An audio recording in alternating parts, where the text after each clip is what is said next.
just goes up and orders 8 cups of coffee to go, and then she steals the coffee people's pen. And I was like, they are making you 8 cups of coffee.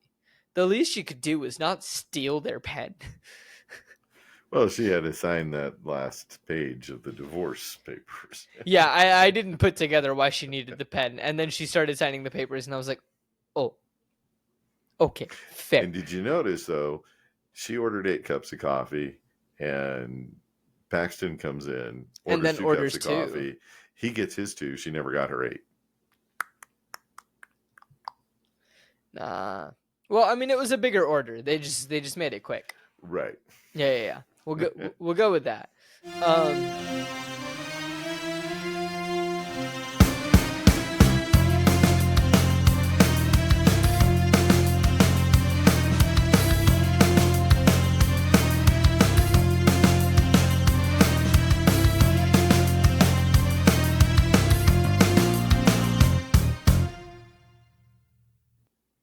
What's poppin', y'all? Welcome to Post Finale. I'm your host, Ankit Madhira. I'm an actor and a musician who has not seen a lot of films, so to make my friends happy and potentially provide a new perspective on some popular films, I am on a quest to change that.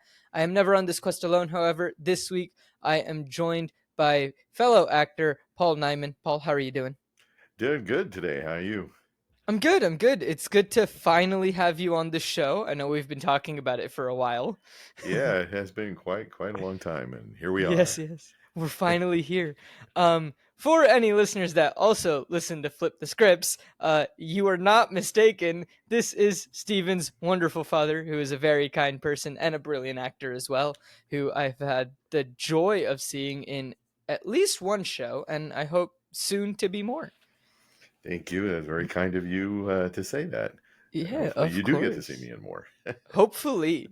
So this week we are back and we are talking about Twister. Now, before we jump in and I remind our listeners and fill you in, Paul, about where we are and what my prediction is, what is your background on the film? Do you remember when you first saw it? Why do you enjoy it? Things like that.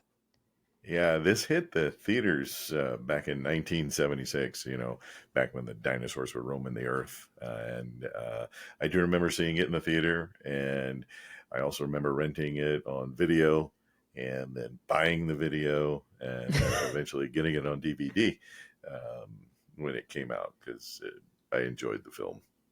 Fair enough.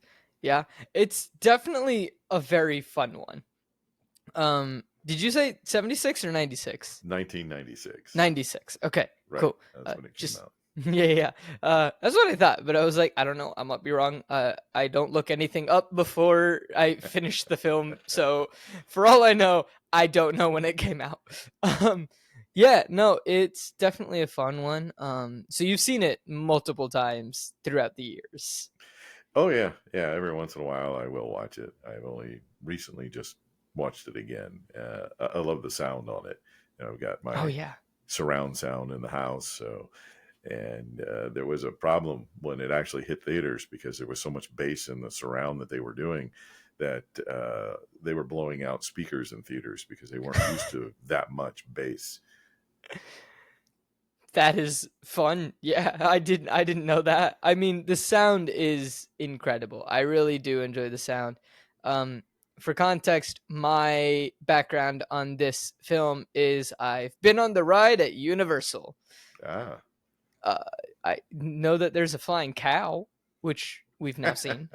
And I'm pretty sure there's a flying house at some point. Yes. Yeah, there is. Yeah, you do see that. That's all I remember. I also remember the ride is surprisingly fun and all you do is walk into a room and stand there. I don't know if I've ever been on that ride. Well, we'll see. I think it was in the one in Florida. Because I do not remember the last time I have been to an amusement park in California.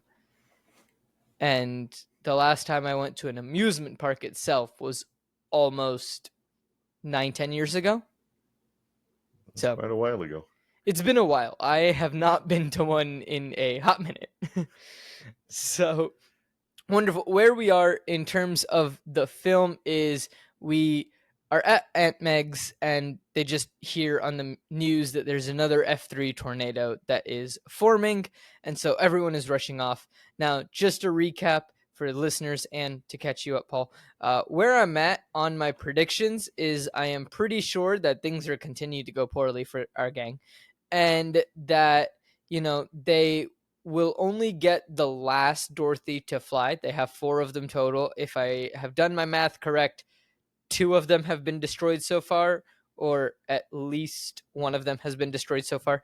And so they will get the last one up and flying. That's the one that's got to work. And the last tornado has to be this F5 tornado that only one of them has ominously seen, and it's Joe. And that's the one that, sucked her father out of the ground and then decided to just leave them be because that's how physics works. So, it didn't decide the other 2 people needed to come along for the ride as well. Well, So if you look at that particular scene, the mom and Joe and the dog were hunkered towards the back of their shelter. The dad was trying to hold on to that wooden door, which was not really secure. It was not a secure door. So it just kind of like grabbed him, and he was holding to the door. So when the door went flying, he went with the door, and it was like, see ya. I did read something that in the initial script idea, Spielberg did not want to have that character die, but then they changed their mind because they thought that's what the impetus for Joe to become the storm chaser and want to solve this would be for that character. Oh, fair enough. I would be intrigued to know what the original plan was then, if Dad wasn't supposed to die. Yeah, it didn't say much more than that, what I read. Okay. Just that they changed their mind and decided to kill him. You know what? That actor was potentially going to have more lines, and then they said, no. You get to hold on to a door and fly. Exactly. Not very many people get to do that. Yeah, congratulations. So I'm pretty sure the last tornado has to be an F5, and, they're going to only get the last Dorothy to fly. Also, somewhere in the middle, Melissa's going to leave Bill, and Bill is going to get back together with Joe at the end of the film. This is the most confident that I have ever felt on any of my predictions on this show that I've been doing for about a year now. Well, we'll see. We will see. So we're off. We're chasing the F3 tornado, and the soundtrack, incredible. And we were talking about it a bit off camera, and you mentioned with the bass speakers and everything. Soundtrack is fantastic. The scoring is very good throughout the entire film. And Rabbit's just like, hey, up ahead, there's a detour. Time to take a walk in the woods. And I was like, oh, they're getting out of the cars? That's weird. No. They're just going on a dirt path through the woods. And that and other things. I love how, the technology in 1996 was not where it is now. Now if you're driving somewhere, everybody's got GPS. They've got it on their phone. They got it in their car. And back then, I remember Thomas guides, hand, maps, paper maps. And that's what he's using in the entire film. Yeah. Which is great. I mean, we used paper maps for me growing up, but by the time I was probably like 7 or 8, we had GPS, and we were able, like, everyone started having GPS at least like built into the cars for longer road trips and things like that. And in and around the city, everybody just knew where to go. So in day-to-day life, you didn't need GPS. You just knew how to get places. Yeah, and now with the GPS, you don't have to worry if you can't fold GPS and you can't roll it either. No. So you don't get creases. None. There is no crease going through Kansas. No. So they get down the dirt path, and it gets bumpy. Bill and Joe get wired up. Well, Joe gets wired up. Bill wires her up, and it just looks like he's putting a walkie-talkie on her. Is that all that's happening? Yeah, so it was also kind of a goof because apparently she was already wired up. So then they took that off and then had him do it again. So they had a few continuity issues with this film. Yeah, I was gonna say, how did they talk to each other before? Yeah. So they had these wonderful little continuity problems. Cool. Okay, I'm not the only one that noticed that then. Sounds No. good. So, then there's a beautiful line where one of the guys, maybe his name is Buzzard. I have lost track of the gang. For the most part, I just call them the gang, unless like occasionally I've put together Rabbit is the one who has directions. Right. And Dusty is Philip Seymour Hoffman. Right. So, Great. He is absolutely my favorite character in the whole film. he is love that fantastic. 100%. And it's nice to kind of see him in like a more comedic role, because most of the roles that I know him for are more dramatic roles. Mm-hmm. So yeah, and if you look at it, Bill Paxton was not who they originally wanted to play the character. They wanted Tom Hanks, and he actually was on board, but decided that that's not what he wanted to do at that particular time. And because he worked with Paxton in the Apollo 13 film, he then recommended and talked to Paxton about it, and Paxton was the one that wound up doing it, and not Tom Hanks. Interesting. I mean, I guess right decision. I don't know what Tom Hanks went and did instead, but I'm not sure, but he wasn't ready. He didn't want to do that. Also, Helen Hunt. I was reading the director was like solidly on deciding he wanted Helen Hunt for that part. The studio was not, because at that point in time she'd really only been doing sitcoms. I believe she did Mad About You with Paul Reiser, and he just knew that she could do it. They made him interview tons of other actors for the role, and he went through that process and then just told the studio, just can't find anybody. I'm telling you, it's Helen Hunt. So that's how she wound up getting the role too. I mean, she played the heck out of that role. Both of them did. Like, I definitely think that they got the right cast for it. They had good chemistry all the way around, and it was fun watching Carrie in it, because seeing him swashbuckling in The Princess Bride and being the good guy. Kind of, the dread pirate Roberts, but then moves into this uptight, got the stick up the backside type guy who's just going to rely on the data and what the computer says, and not any kind of instinct. He has no instincts, none whatsoever. We learned that later. So we then get the line from one of them that an ordinary man spends his life avoiding tense situations, and then Dusty chimes in, yeah, but the repo man spends his life getting into tense situations, Belzer.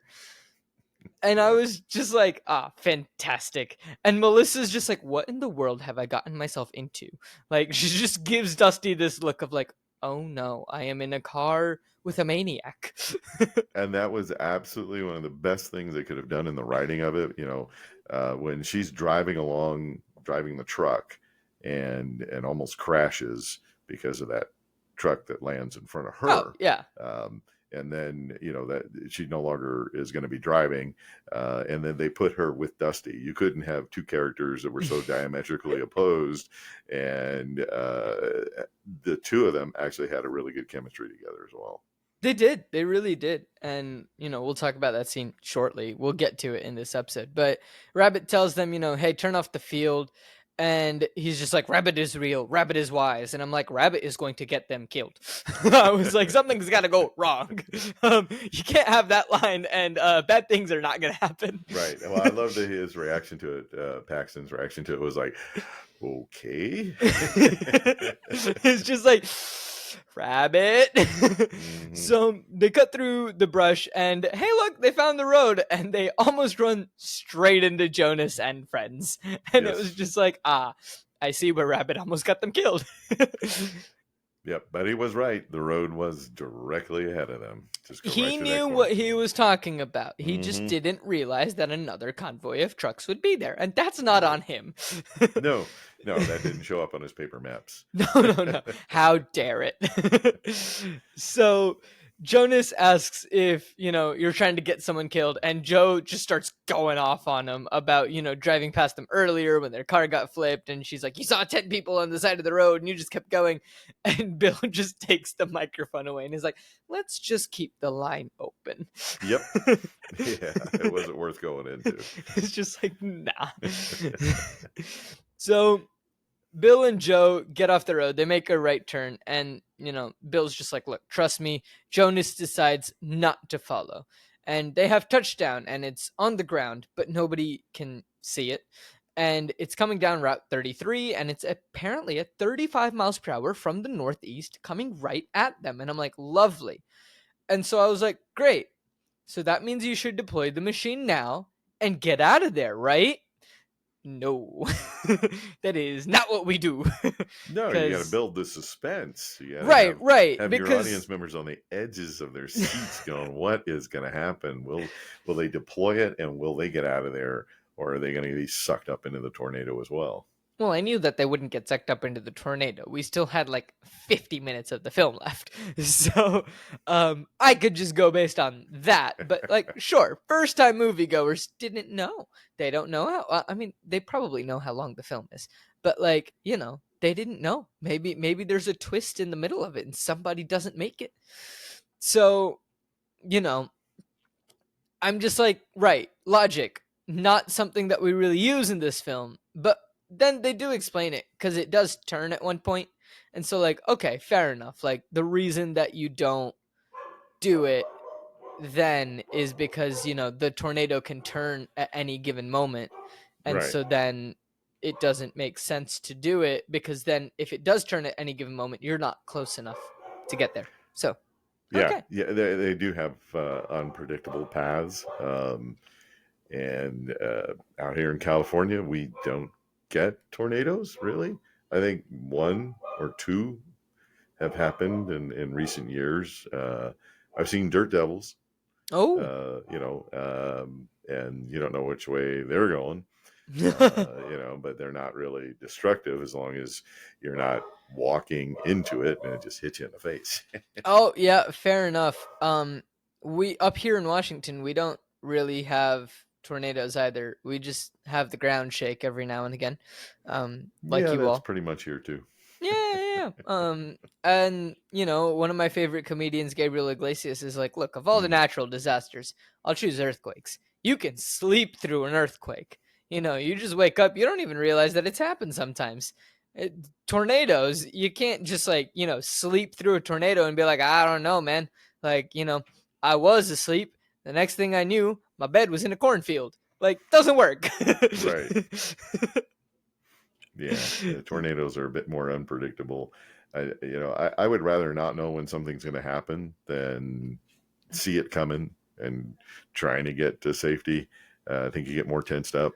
But either way, I would prefer not to go through an earthquake or a tornado or a hurricane or any natural disaster.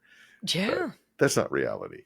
No, not at all. I've had to deal with, in my life so far, earthquakes, tornadoes, hurricanes. I think it's all three. I think I've hit the trifecta. Oh, and, forest fires. But those weren't naturally caused. They were just caused. Yeah. The very first earthquake I ever remember, I was working on the air at KBS 95 in San Diego, and this earthquake hit. I had a song playing. I got up, I walked, I stood in a doorway, which is what they told you to do at the time, and waited for the whole thing to stop. It finally stopped. The song was still playing, and I came back on the air, and I said, KBS 95, we keep the rock and roll rolling while the earth is rocking and rolling, and then went into the next song. Nice. That's a good line. That is a great line. So the tornado is coming right at them, and the axis has gone vertical, and it's gaining strength. And I was like, does that mean that the tornadoes hasn't touched down yet? But then they said they have a touchdown, so I'm confused on what some of this terminology means. And even though reports are coming in and they're like, look, we see it, nobody can see the tornado. And Rabbit's like, look, just keep going down the 7 and the twister will show itself right over the hill. And finally, Joe's like, it's time for deployment. And Dusty, it's the fun part. Love Dusty. Love Dusty. Yeah, he's having a lot of fun. It's a Oh, great yeah. character to play. He would be the best one. So they got Hale. Everyone pulls over except for Jill and Bill because they have to go do the deployment. And Bill climbs out the back to get the machine ready. Yeah, now I Meanwhile, don't know how you do that. Now, Bill oh, Paxton in the doesn't back of the truck? seem, yeah, because he went through the little slider window, behind the cab. And Bill Paxton doesn't look like a small guy to me. And he very easily slid through that window. And I was like, oh, really? How are you able to do that? But Yeah. okay, all right. They Um, might have widened it up for him a little bit. they probably did. It was a custom built one. I'm sure. Yeah. Because even though he never planned on storm chasing again when he bought the new red truck, he knew deep down that he needed to be able to climb out that back for some reason. Yeah.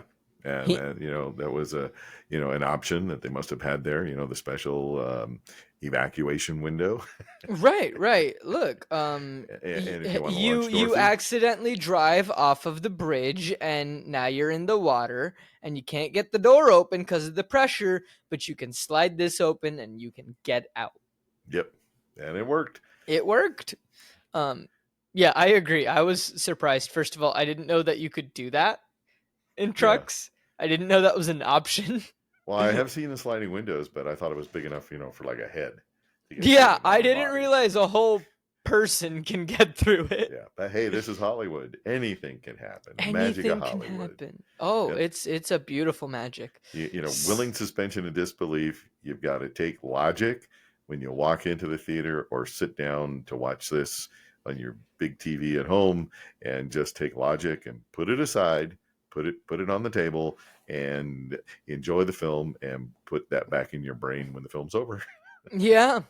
Logic is not something I usually try to use when I watch films, but doing this show more, I've included logic because it's funnier. So Yes, I agree.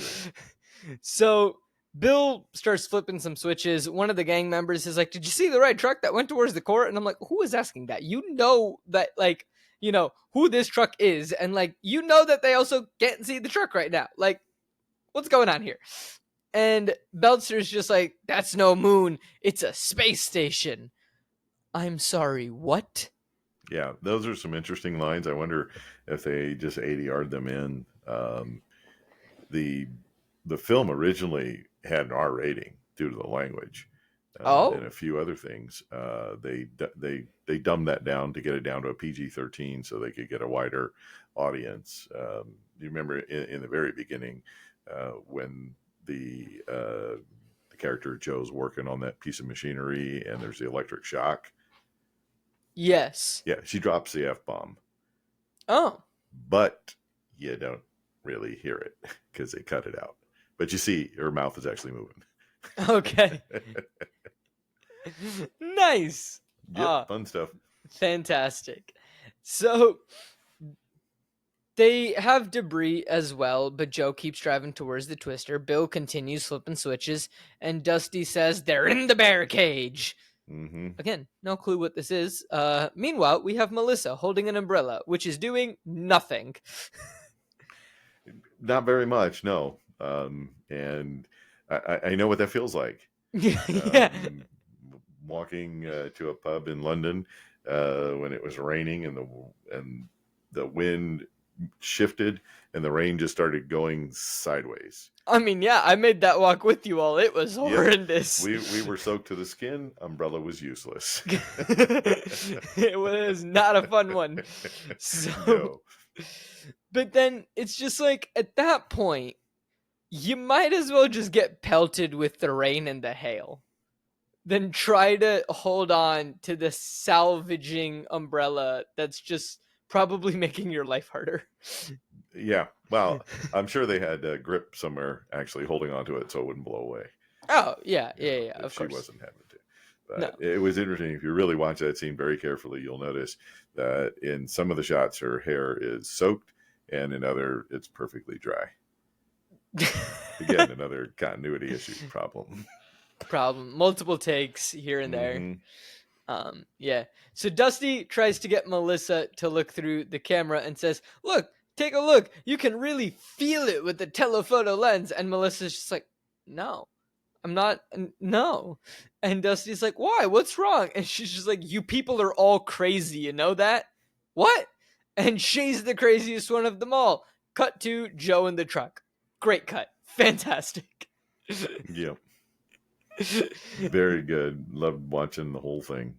That scene just between those two actors is great. There's so much chaos happening. Dusty's just like, what are you talking about? We're crazy. Like, I don't get what you're saying. Melissa, on the other hand, is like, oh, what do you people do? Yeah, well, it's better, from their perspective to be out chasing and doing this than sitting in an office somewhere. Yeah. And really living life. There's adrenaline junkies. And, there's some that they just do stuff to drive that adrenaline. At least these folks are trying to do something to help everyone else by getting this scientific data. You never think of scientists as fun people. They're usually kind of dry and boring. Oh, but every now and again. But our crew here, quite fun. Quite fun. Yeah. Every now and again, you come across a small semblance of fun scientists. Yep. And that would be this semblance. So yeah. Bill's getting hit with some debris, and the machine is almost ready. Meanwhile, we have a boat fly past, because why not? We've had a cow. We might as well have a boat. And then they get hit by a bike. And I was like, I do appreciate that we get hit by a bicycle. And like, it was like a kid's bicycle. Mm-hmm. I was like, I like how the kid's bicycle hits us in with the car. And the boat just like calmly flies past us. Yeah, the boat missed them all 100%. Yeah. But the boat was just the drive-by attraction. So they try to get the machine down, and it's stuck. And the twister causes telephone poles to fall, and one of them falls onto the back of the truck, which knocks the pole, and it falls onto the back of the truck and knocks the machine over. And then the twister disappears. And then someone says it's the cone of silence. And I was like, okay, what does this mean? And we learned that it was stable, and then it was gone. And Joe says that it's back building. So between cone of silence and back building, I'm like, this means that it's going to come back. Yeah, it was an interesting reference here in Cone of Silence, because growing up, I watched Get Smart, and they had a device called the Cone of Silence, which was, if you've ever recall seeing it, they would get into that contraption, and that was to allow the two people to have a very confidential conversation, and nobody outside of the Cone of Silence could hear what was being said. But it worked in the 180-degree reverse, to where people in the Cone of Silence could not hear each other. People outside the Cone of Silence would have to tell the people what the other one was saying. Good comedy. Fair enough. That sounds like a good time. I also like the way when the pole fell on the truck, that it absolutely fell perfectly, that it hit right behind the cab, totally, 90-degree, and just smashed down the sides of the bed of the truck, and did not land on Dorothy and destroy Dorothy completely, but it helped, push it off the edge of the bed. Yeah. So that all those little sensors fell out. No, we couldn't destroy Dorothy. No. We just, had to not let Dorothy fly yet. It's not time. That's it. Like I said, it's not time for Dorothy to fly. Dorothy can only fly at the end of the film, when the F5 is around. That's the only time Dorothy is allowed to fly. Until then, we must keep failing. And there is an actual device that Dorothy was based on. And I don't remember exactly what all the letters mean, but I know that they spell Toto, which of course is the name of the dog in The Wizard of Oz. Oh, nice. So the real device is paying homage to The Wizard of Oz, as of course they did in the film as well with Dorothy. Oh, I'm not going to lie. I just put that together with you saying it. Really? Yeah. Did not get that reference. Yeah, because there is that huge tornado. And then, she says, "Oh, we're not in Kansas anymore, Toto." Yeah, it's slightly a famous line. Just a little bit, yeah. Yeah, I've seen that film too. just never put together that like that's what they're paying reference to. And now you won't be able to watch it without referencing in your mind everything they did in Twister. Okay. So Yeah, was I The mean, Wizard of Oz the first Twister, and Twister was the second one, and the one that is opening this Friday, the new Twister, yeah, is that now the third, actually, because that Wizard of Oz was is. the first. Yes, I agree. It's the third. They're just lying. They just didn't succeed at not getting sucked into twisters in the first one. Yeah, and in the very, very first one, you could get sucked up into it and just land and survive and not have a problem. So it really was Fantasyland. Well, I mean, that does happen occasionally. Like, there are stories of people getting sucked into a twister and then being okay. Like maybe like a broken bone or something. But like usually it's like, oh yeah, you got sucked up by like an F1. I'd Just rather like not find out. got flung around. Look, it's not something that's high on my bucket list of things to do, let alone on my bucket list of things to do. Well, it's like Ron White. I think he's talking about hurricanes, though, and then there's always these people with bravado that I can survive a hurricane, a tornado, these winds, and they'll tie themselves to a tree or something. And he says what they're forgetting is it's not the speed of the wind; it's what the wind is blowing that's solid that'll take you out. Yeah. The wind is not the problem. You can survive the wind. Yep. It might just be uncomfortable. Yeah, I've survived 2 tornadoes in my life. Wow. The first one I do not remember at all. Because I was like 8 months old or something. And we lived in Miami at the time. And so I have zero recollection. I'm just told that we stayed and survived the tornado, and it might have even been downgraded to like tropical storm by the time it hit. Not completely sure. And the second one, we didn't get any of the rain because it was when I was living in Kentucky, but it had hit New Orleans and like that area. It hit down south, and then it was supposed to like go up through Illinois and Missouri, but somewhere along the line it took a turn, and nobody realized that it took a turn because it took a turn like just earlier that morning. And so all of us kids were just outside. It was like the first week of school had just happened, and so it was still really nice out because school out there started in August. And so we were all just outside in like the backyards playing and like having a good time. And there was just like strong winds, and none of us knew what was going on. And so like we were having fun. We were taking the football and like throwing it against the wind and then catching it because it would come straight back at us. And then finally one of the parents was like, everyone go home, the hurricane changed direction, it's hitting us.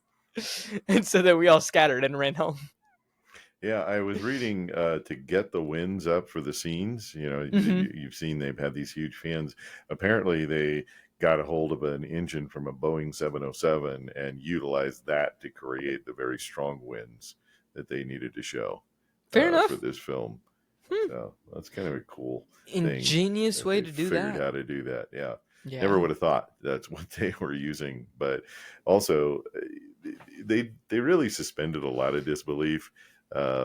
Because people, from what I've read, will tell you that if a tornado is coming, everyone in this film that has the sense of it, they're looking at the wind, and the wind's picking up, and actually there's wind, but all of a sudden the wind stops and it just is dead. There's no wind whatsoever, and that's when they know tornado's actually coming. So I prefer never to be in that situation. Right. But I pray that neither of us are. Yep. I hope none of our listeners are ever in that situation. Unless they're a storm chaser and come on the pod. What they do in life. Hey, if you're a storm chaser and you are listening to this, you have a free invite to come on to this show and talk about your job, and also we'll chat about this film as well as maybe the new one, and what you think about this film, which depicts what you do and how does it differ. My advice to them would be, don't use a brand new vehicle because it's going to get destroyed. You might as well have a junk vehicle like our crew was driving for the most Well, part. okay. In Bill's defense, he didn't plan on it. He Right? just No, had no, the no. sense that he might have to do this someday in the future. Right. Well, Joe's truck was old.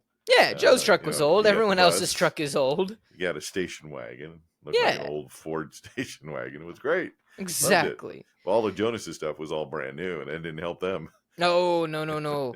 So the Twister is back building, and Joe's trying to salvage sensors, and they've dropped everywhere. And she's like, "Look, if it drops anywhere near them, it might work." And Bill just grabs her and picks her up and starts dragging her to the car. And he's like, "Look, it won't drop near us; it'll drop on us." And I was like, "Oh, look, it's back!" Being the Twister, and Bill starts driving away, and Joe keeps insisting that they can salvage it. And then she gets out of the car, and the Twister is suddenly gone again. Sure, why not? I'm confused, but we're here now. So Right. Joe gets out of the car, and Bill's like, "What is wrong with you? You're obsessed." And Joe's mad, saying that you've never seen it, so don't tell me. And Bill's like, "I did see it. I just saw it." And Joe just keeps insisting that he hasn't. And I was like, "Oh, she's talking about her dad, isn't she?" And Mm-hmm. ding ding, I hit it on the head. So Joe's just like, "You've never seen it miss this house and miss that house and come after you." And Bill asks if that's what Joe thinks that it did, and he's like, "Okay, like, what's going on?" I do feel like I missed something here, because that line made zero sense to me. Yeah, well, it's like the character Joe was giving the tornado or any tornado an actual life and a thought process. Like the tornado can decide, I'm going to go after you and not you. Right. But they are, when they hit, there is no rhyme or reason why they may take out a whole area and there's still one house still standing because it went around it, didn't hit it. It's just a weird phenomena. But she took it personally, like it attacked her and her family. Okay. I think that's what his character was referring to. Okay, that makes sense. Cool. So Bill asks, "Why can't you forget? How close do you need to get?" And then he grabs her and just yells, "Talk to me." Which, fair enough. Like, he does still care about this person. Like I said, they're gonna get together by the end of the film. So Joe, and then he just goes on a beautiful speech here. And he's just like, "Joe, things go wrong. You can't explain it. You can't predict it. Killing yourself won't bring your dad back. I'm sorry he died, but it was a long time ago. You got to move on. Stop looking in the past and look at what you've got right in front of you." And Me. yeah, it's just like, me is the answer to that, because Joe's just like, what do I have in front of me? And he's just like, me. And in the middle of this, we see that everything that they're saying is transported over their little radio. And Yeah, the channel's open, the mic is open, so that you can have the conflict with the other characters. You need and it. They hear it because right. Otherwise they're too far away and they ever wouldn't have heard it. Right. So right before Bill says, "Me, Joe," I was like, is Melissa going to hear? Like, Melissa's hearing this. I know that, right?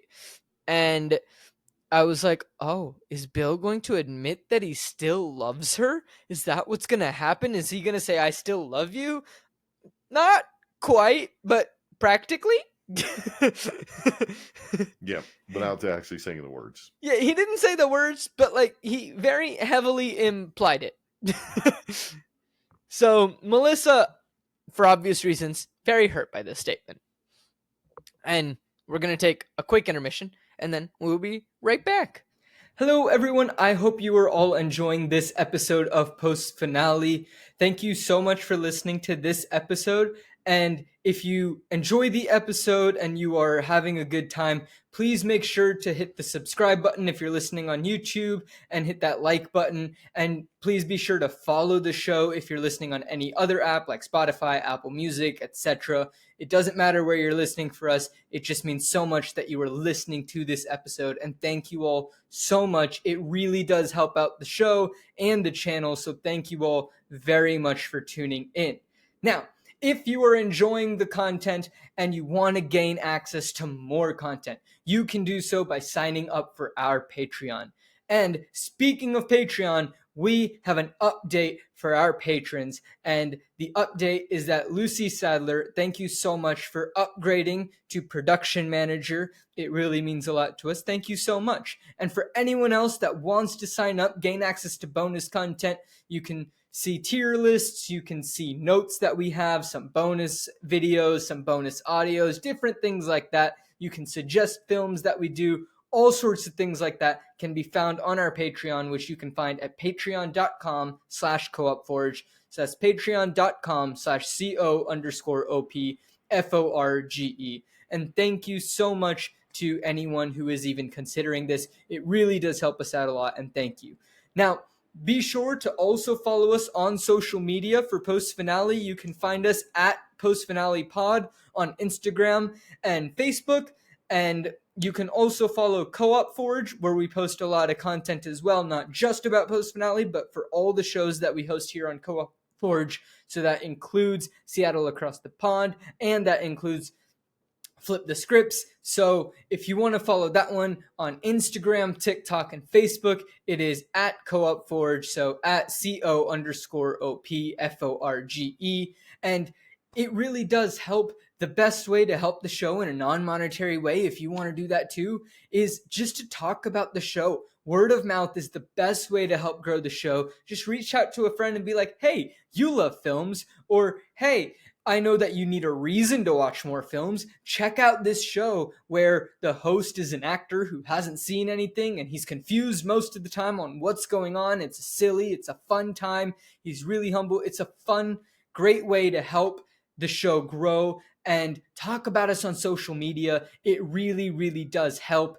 Thank you all so much to anyone who has done this in the past, anyone who will do this in the future. It really does mean the world to us. But that's enough of me rambling on. Once again, if you want to follow us on social media, it's at Post Finale Pod and at Co-op Forge, CO_OPFORGE. And if you want to sign up for the Patreon, again, there is zero pressure to do so. Listening to the show means so much to us. But if you want to do that, it can be found at patreon.com/coopforge. So that's patreon.com/CO_OPFORGE. And let's get back to the show. We're back, and now we are not with our gang. We are at the National Severe Storm Laboratory, and we learned that the velocities are maxed out. Inbounds and outbounds have doubled. Again, all of this lingo, I'm hoping most of it is true. I am confused. So we cut to a clip of The Shining when Billy rides his trike and sees the twins. And I was just like, wait a minute. Because I was watching this on undisclosed website, and I was like, wait a minute, did something happen? What's going on? I've already done The Shining on this podcast. Oh no, we're at a drive-in movie theater. It is actually part of the film. Okay, cool. I thought it just cut because it was just such a clean cut. I just thought like, oh, you no longer are watching Twister. Now you're watching The Shining. So yeah, it's like just another cut from the past. Some a friend of hers was riding a little bike and then saw these two girls. But yeah, it was the drive-in where The Shining that was playing. And so we find out that the drive-in's right next to this motel, and there's the gang, and they've all stopped at this motel after the craziness that they have just experienced. Joe is still mad at Bill. Makes sense. She doesn't say it, but the actress does a very good job of just portraying being upset. And she heads over to Bucket Hat and Dusty, and they start looking at some charts or something. Sure, they handed her pieces of paper, and The news, meanwhile, is saying that the latest tornado is just northeast of Canton, and it was reported a few minutes ago. And I was like, okay, I don't know where we are, but how far away is Canton from our heroes? Because we're not allowed to have more than 4 minutes of calm. Right. So this is already going through my head. How far away are we from Canton? How close is Canton? Should we be slightly worried? So we don't have time for more tornadoes, and Melissa is mad and in her feelings, and so we can't talk about the tornadoes real quick because we got to be Melissa mad and in her feelings, because she's also upset. She's like, how could Bill say that he still loves Joe without saying that he still loves Joe? We cut back to Joe, and she's mad, and then she just goes up and orders 8 cups of coffee to go, and then she steals the coffee people's pen, and I was like, they are making you 8 cups of coffee. The least you could do is not steal their pen. Well, she had to sign that last page of the divorce papers. Yeah, I didn't put together why she needed the pen. And then she started signing the papers, and I was like, oh, okay, fair. And did you notice, though, she ordered 8 cups of coffee, and Paxton comes in, and then orders 2 cups of coffee. He gets his 2. She never got her 8. Nah. Well, I mean, it was a bigger order. They just made it quick. Right. Yeah. We'll go with that. I didn't notice that she never got her coffees, but also in her defense, she did walk away. Yes. Bill didn't. So they might have been ready and just on the side, waiting for her to come back. Yeah, probably wound up on the cutting room floor. Let's put it this way. The coffees didn't make it to Joe. No. So they may have been made. They did not survive. So Bill reveals that he is starting to wonder if the funnel will carry them at all like they thought. And I was just like, thank you. We had the same doubt in the last episode. We were like, they are spheres. How are they going to fly? It doesn't make any sense. Yep. But they've got to figure it out. Right. But apparently them being little spheres isn't the problem. The problem is that apparently it's too light. And yes. Bill is saying that the whole thing is too light. Okay. Sure. Apparently things are too light. When they said that, my understanding of watching it and what I thought they were talking about was that the whole of Dorothy would be picked up by the tornado, and then that top part would fly open and the sensors would just be up in amongst the tornado. That's what I thought needed to happen. And apparently the tornado can't pick up things that are light. Which so is far from what we've seen. Weird. Because, if you can't pick up things that are light, how do you pick up the door at the beginning of the film? Exactly. And the bicycle. Which must have been heavier than Dorothy. Oh. Yeah, that kid was, riding a solid 30-pound bike. Definitely. Like, yeah. That kid was not a normal kid. He was prepared. He was preparing for the children's Ironman international competition. The first monster bike. Right. That was pedal powered. Yeah. That's the only explanation to how heavy that child's bike could be. Yeah, well, the whole of Dorothy looked to be pretty heavy. And I don't know how, with all that steel, 2 people actually can get it off of there. I'm not sure what weight it was supposed to be. Don't know. Apparently, though, too light. That's what weight it was. It was too light. Too light. And the news is telling people not to help loved ones in the Canton area. You'll be more of a hindrance. And I was like, I do appreciate that. Like, I do appreciate the news actually being the news and just being like, look, we get it. You might know people there. Don't go. You're not going to help. Like, it's not worth it. Like, you're just not going to be helpful humans. Yeah. There's not much you can do unless you're a professional emergency responder. Like, don't get in there. Let the professionals get in.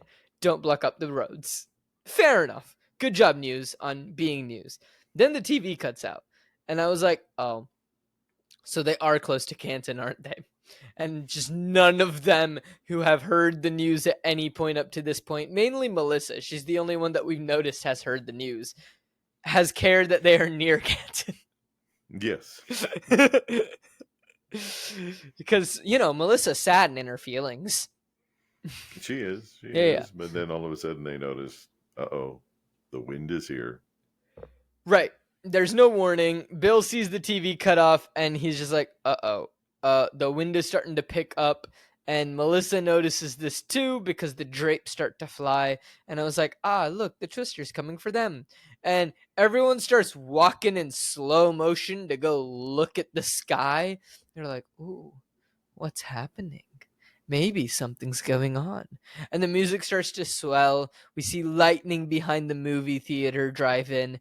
And Dusty realizes this, and Dusty is the only human being that has understood the severity of the instance and decides to sprint. And he runs to find Joe and Bill, tells them that it's coming, it's headed right for them.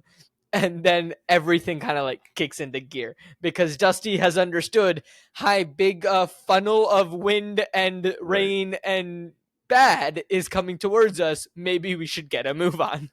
And luckily for them, there's a Quonset hut that absolutely is an automobile shop. And they have these dug-in pits that the mechanics would stand in so they don't have to put a car up on a lift to be able to work underneath the car and drain the oil and do all of that. So they have something that is semi-underground that they can run into and duck down and hopefully not get sucked out by the Twister. Cool. Yeah, I was confused on what that was, but I was like, why is there a giant barn-like thing just randomly next to this drive-through movie theater? Yeah, that was mechanic shop. Well, I mean, a smart place. You bring your date. You need your car to get fixed. You guys can sit out in some lawn chairs and enjoy a movie. And in the meantime, your car gets fixed. Yeah. Double whammy. That works. Your date might not enjoy that, you're also getting your car fixed while on the date. But, hey. Well, then you just go to the front of the drive-in because they had swing sets there. Right. I remember going to drive-ins and they had little playgrounds and swing sets and right down there that you could play in and sit in and enjoy. They're a good time. And didn't have to be sitting in the car watching the movie. Yeah. I do wish that drive-in movie theaters were still a common thing. I know that there are some that there's still a few around. Yeah. I do remember when instead of that metal speaker that you put on your window and roll your window up, then they moved to where you were picking up a radio channel. Mm-hmm. So you would tune your radio to whatever that AM station was, and it would come through your sound system in your car. I think you also had to clip something on your antenna. I don't know if they ever progressed beyond that. But definitely then the sound was a lot better than that speaker where whoever was sitting close enough controlled the volume. Yeah. Fair enough. So Bill starts telling everyone to get underground. Melissa screams for Billy, and then oh look, it is literally right there, right behind the movie theater. I thought it was coming. I didn't realize it was here. So Joe, instead of running, just stands there and watches the tornado like it's some message from God. And she's just like, oh no, this is amazing, transfixed by it. Meanwhile, Bill yells at her to move, and Joe's like, oh, right, if this is a message from God, it's a bad message that can kill me. I should get out of here. Exactly. Yeah, slow realization. Yeah. All good. She figures it out. She warns the people working the drive-in, and then just as Jack starts breaking down the door to the bathroom with an axe, the screen gets ripped apart by the tornado. So we definitely jumped an hour of time in the span of 30 seconds to 2 minutes in this film. Right. But I do like how they chose to have the Twister tear apart the screen at the same time that in The Shining, he was chopping through the door. Oh, I thought that was very, very cool how they did that. yeah, I really liked the choice of scene. I'm just also pointing out that apparently everything that we've seen in the last 2 minutes has happened over the course of roughly an hour. So time has no meaning in none, film. none whatsoever. Or they were just watching highlights of The Shining. Yeah, I think they were watching the whole thing though. Yeah. There was once actually where Twister was scheduled to be playing at a drive-in when there was a tornado, and it came through and destroyed the drive-in before the showing. Some people had thought that it actually happened during the actual showing of the movie, but it didn't. It happened before Just the movie. before. Yeah, must have been one of the last drive-ins in America. Fair. I mean, that Twister said, "You don't need to watch Twister. I am Twister now." Yeah, it's amazing though what you can survive. You know, that you got this metal hubcap while they're in there that goes flying and it hits the one guy right in the forehead. Yeah. Beautiful cut line across there. And it's like, did it cut the top of his head off? How did it just do that and bounce off? And he's okay. He's fine. And you also have like this pipe that goes haywire that the same guy that got the cut, like, is okay with. And then a car gets thrown into the building. Yeah. And they do get everybody inside. They close the doors and everyone's panicking and, blah, blah, blah. That's happening. And, a friend, I think it's Melissa, is just like, I don't want to do this anymore. And I was like, well, you weren't chasing this one. You just kind of showed up. So, like, Yep. you're not really. And he told you to go back a long time ago. You decided to stay. Yeah, this is on you. And that is what I keep reminding Bill. But she had to stay. If she didn't stay, she wouldn't have known that Billy and Joe were still in love with each other. Right. And also, if she didn't stay, we as an audience wouldn't have a character who was also just as confused as us. So we wouldn't have someone asking the questions that we need answered. Right. Gives you that wonderful empathy. You can be right there in the film with them. And who in the movie theater didn't want to be riding in the same vehicle with Dusty? I wanted to be with Dusty. Yeah. I definitely did not want to be with Joe and Bill. I'm very comfortable not being that close to a Twister. Dusty, on the other hand, cool. We're at a safe distance. That was the fun zone. Riding with Dusty. It was riding with Dusty.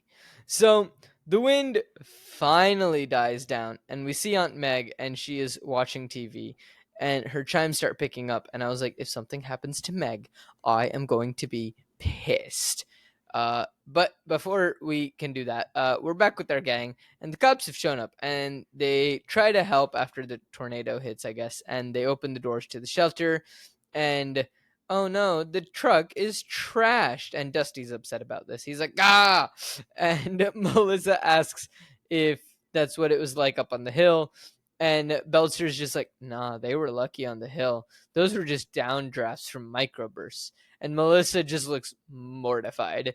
And I was just like, what? Like, okay.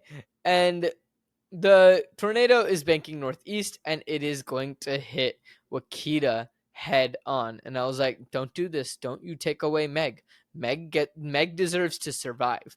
Meg does not deserve to die. Don't do this to me. So Joe's just like, we're going. And Bill's like, look, don't be crazy. And Joe's like, I'm going. And Bill's like, all right, fine, I'll drive. And Rabbit gets them a route, and Bill tells Melissa that it's Meg, he has to go. And Melissa says that she's going back. And Bill's like, great, fantastic, you'll be safe at the motel. I'll see you in the morning. And Melissa says that she will not be there. And I was like, oh, is this when Melissa is going to leave him because he told Joe that he still had feelings for her? Or is it because she's traumatized by a tornado that she actively chose to chase after when she was told to leave, and then was also traumatized because the tornado just hit them and they got hit by a tornado, which could have happened wherever you live in the Oklahoma/Texas area? Good question. Which one is it? I think she realized that she doesn't have a life with him. Yeah, You that's know, that's pretty much it. It was more of a combination of the two, but very much the first one. yeah, there are people that, they do a job and they really don't want to do that job, but they're doing that job and they're not happy. And no matter they try to fool themselves into believing they are, but they're not. And there's a certain thing that they really love to do, and that's what they really, really need to do. And in this film, Bill's a storm chaser, and he's got to be right there in the mix. And being a weatherman is not going to work for him for very Just long. not him. I mean, Melissa's just saying, hey, this is goodbye. I can't compete with this. And Bill's like, please don't do this. Please don't do this now. Not here, not now. And Melissa's like, look, sooner or later it would have ended. And we both know that. And she's like, look, I'm not even that upset by it. And Bill's just like, I never meant for any of this to happen. And she's like, yeah, I know. It's okay. And I was like, oh, she's doing this like an adult. Like, Mm-hmm. she's not making a big fuss. She understands that, like, hey, this is your life. This is who you truly are.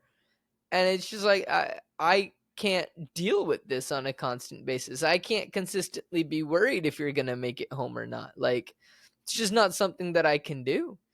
And it's just like, she's being very grown up about it. She doesn't even bring up Joe in the entire conversation. That's true. She doesn't. She just says, like, I can't compete with the storm chasing and the craziness. Like, it's just not me. And, credit to her, where, like, yes, Joe probably does play a factor into it. There's no way that she doesn't. But credit to Melissa and the writing here, where they don't make it that she's just jealous. It's just like, no, like, everything that she has experienced up to this point, that Bill is like, it's okay, everything's gonna be fine, like, we'll make it. She just has understood, like, I can't have a future with this person. Right. Because she realizes he can't stay just a weatherman. He's got to get out there. That's who he is. Right. And that is so different from the life that she wants to lead. Yeah. And that's completely okay. She is being a grown up about it. And she's like, it's okay, go. Joe needs your help. And she also is like, look, I do hope that Aunt Meg is okay. Like, she's not a bad person. She's just like, No. I just can't deal with this. Like, this is too much for me. Like, don't worry. I know how to get home. And then she heads out. But it's just like, this just isn't my cup of tea. But this is your cup of tea, and you need to be here for your cup of tea. Yeah, and had she met him, I think when he was a storm chaser, I don't think they ever would have gotten together. I don't think so. And it's just like, she kind of knew that he was at one point, but she didn't maybe know to the extent of what that meant. Yeah, I don't think she had any clue. She had zero clue. That's why she was like, "No, I'm going to come with you. This is fun," at the beginning of the film. And then what she thought was going to be a fun adventure turned into a nightmare for her. And she was like, "This is just not my thing." Right. So, Absolutely.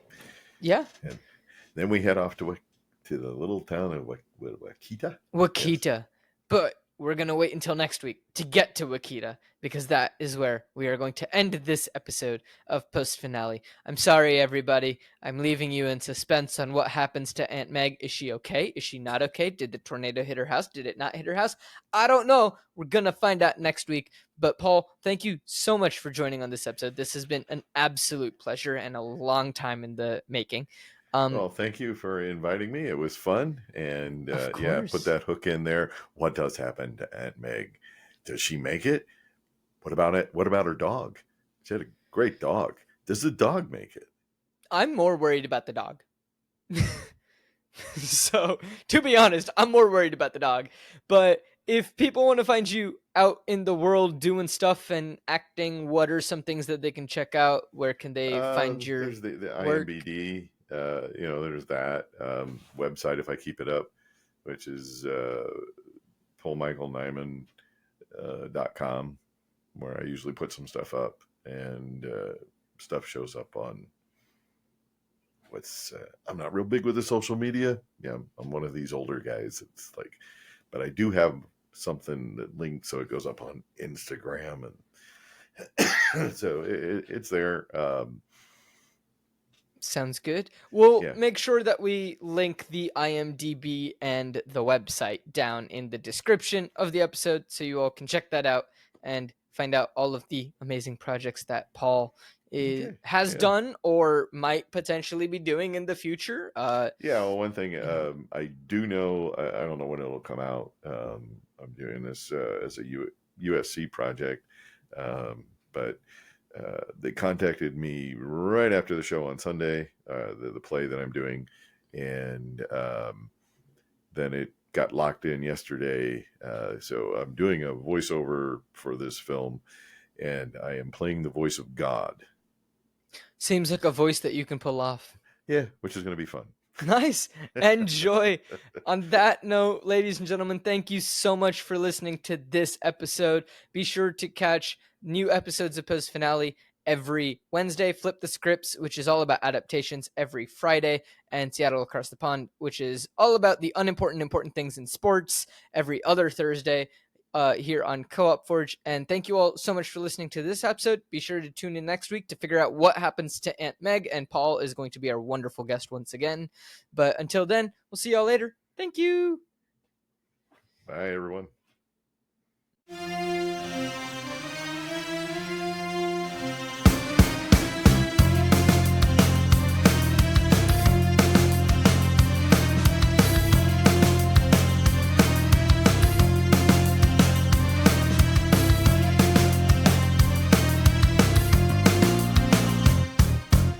Hello, everyone, and thank you so much for listening to this episode of Post Finale. Post Finale is created, hosted, and produced by me, Ankit Madhira.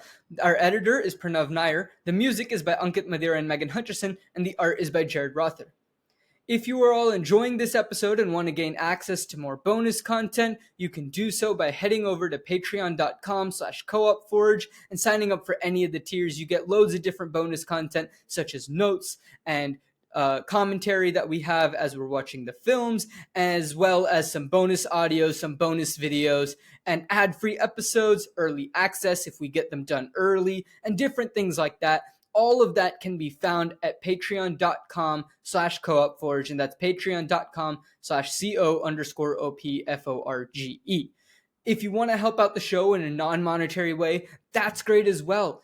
Tell a friend about the show. Just reach out and be like, hey, you love films, or hey, you need an excuse to watch some more films. Check out the show called Post Finale. The host is an actor, and he's funny and silly, confused most of the time, but they have interesting discussions about some popular films that I think you would really enjoy. It really does help us out a lot. Be sure to talk about us on social media at Post Finale Pod on Instagram and Facebook. And you can also follow us at Co-op Forge, that's CO_OPFORGE, on Instagram, Facebook, and TikTok. And there we post content not just from Post Finale, but also from the other shows hosted here on Co-op Forge, which are Flip the Scripts and Seattle Across the Pond. So a lot of fun things can be found over there on our social media. It really, really does help us out a lot. Thank you to everyone who has already done this. Thank you to everyone who will do this in the future. It really does mean a lot to us, and it helps us create better content for you, the listeners, as we grow. It really does help, and thank you so much for listening to this episode of Post Finale, and I can't wait until next week. And until then, I'll catch y'all later.